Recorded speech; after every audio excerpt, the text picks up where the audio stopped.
on sign language. Now, in recent years, the Computer Misuse and Cybercrimes Act number 5 of 2018 has led to the prosecution of numerous young individuals, raising concerns about its impact on digital democracy. Tonight we ask, is the very law meant to protect online space now threatening freedom in the digital space? What exactly does the law say about computer misuse and cybercrime? Well, offenders found guilty face penalties ranging from fines to imprisonment, depending on the severity of the crime. Our reporter Vera Mura interrogates whether indeed this act seeks to balance cybersecurity with digital freedoms, if truly it aims to achieve this balance, or does it target certain groups. In the bustling metropolis of Kenya, where technology rules the streets, the youths have found themselves caught in the crosshairs of a powerful cybercrime law. The Computer Misuse and Cybercrime Act, a law designed to curb digital crimes. In Kenya, the Computer Misuse and Cybercrime Act of 2018 has led to the prosecution of several young individuals, raising concerns about its impact on digital freedoms.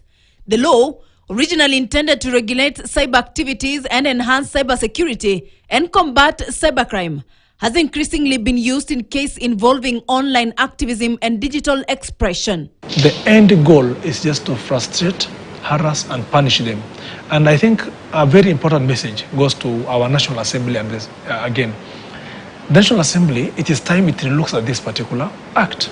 It is time it gives it vital interpretations in terms of what constitutes those particular offenses. The act outlines 33 offenses such as unauthorized access, unauthorized interference, unauthorized interception, cyber harassment, identity theft, phishing, fraudulent use of electronic data, computer forgery, illegal devices and access codes, cyber terrorism, and false publication. It is not people-centered law. It comes out or it emerges as a government-centered law. When you look at those who are on the offensive side of this law, mostly are university students, are activists, are human rights defenders, are journalists. These are people who use technology and information. These are people who exercise their rights under Article 32 of the Constitution. And the moment you're able to challenge anything to do with information that is shared online, it is a way of muzzling, or it's a way of censoring them. One recent case involves Rose Njeri, a software developer and civic activist, who was arrested and charged under Section 16 of the Act for unauthorized interference with a computer system. Her alleged offense was developing an online platform that allowed citizens to send emails to the National Assembly regarding the Finance Bill 2025. According to the state, the mass emailing disrupted government systems, leading to her prosecution. Her lawyers, however, argued that the charges were defective and unconstitutional.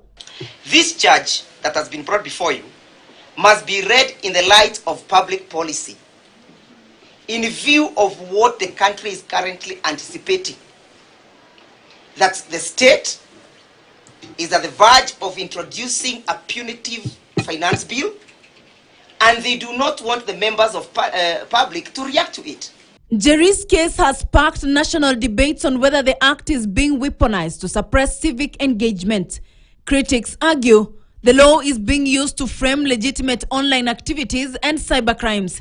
The debate continues on whether the act truly balances cybersecurity with digital freedoms, or is it being used to silence dissent.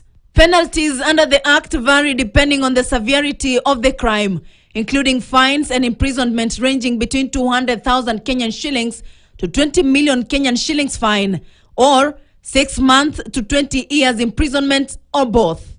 As discussions around digital democracy evolve, the debate on the Computer Misuse and Cybercrime Act of 2018, fairness and application remains critical in shaping Kenya's online landscape. For years, the Computer Misuse and Cybercrime Act of 2018 has affected how people use the internet.